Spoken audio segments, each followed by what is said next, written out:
former White House physician and Texas Congressman Ronnie Jackson. Congressman, great to see you. And I just want to get your perspective on this from a medical point of view. This kid, the assassin, he went from what seemed like a fairly normal 20-year-old to a totally radicalized 22-year-old left-wing assassin with a trans boyfriend. How does something like that happen? And do you think that warning signs here were probably missed somewhere along the way? Absolutely, Rob. I think we have to start with the underlying reality is that these people have psychiatric illnesses to start with. I mean, when I say these people, I'm talking about the people that are responsible for this, either transgender or associated with the transgender community. These are people that have, gender dysphoria, which is a real psychiatric issue. It's the reason that we don't allow them in the military at this particular point, because they have psychiatric issues and they're not eligible to serve in the military as anyone else who had any other psychiatric issue would be. And these are people that, that the left have seized upon.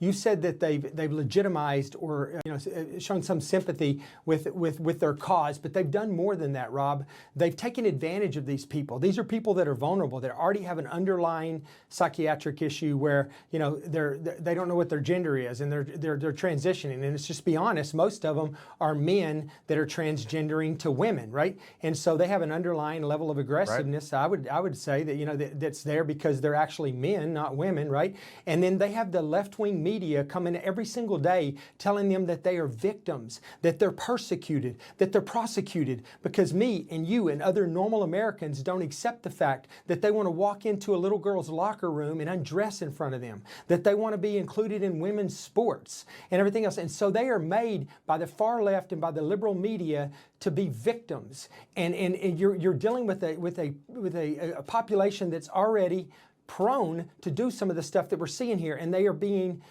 facilitated by Democrats in this country, by the far left, and by the progressives. And this is what you get. And so this is not a problem that exists on the right. It's not. This is a group of domestic terrorists that have been bred. They have been bred by the left, by the progressives, by the liberal media, including many that I serve in Congress with. With the speaker, something to bring back mental institutions, I don't care what you call them, but a place where people can get the treatment that they need so this doesn't happen again. Yeah, we need to do that, Rob, absolutely. We need to stop these doctors, these pediatricians that have gone for years now, that have taken 12 and 14-year-olds and convinced them that they should do the gender transition. They put them on hormones. They've mutilated their bodies. They've cut their breast off. They've cut their genitalia off. And a lot of these people were they were confused because they were going through puberty, and it's a natural thing. And they preyed upon them, and they convinced them that there was something wrong with them. And now they're in this position years down the road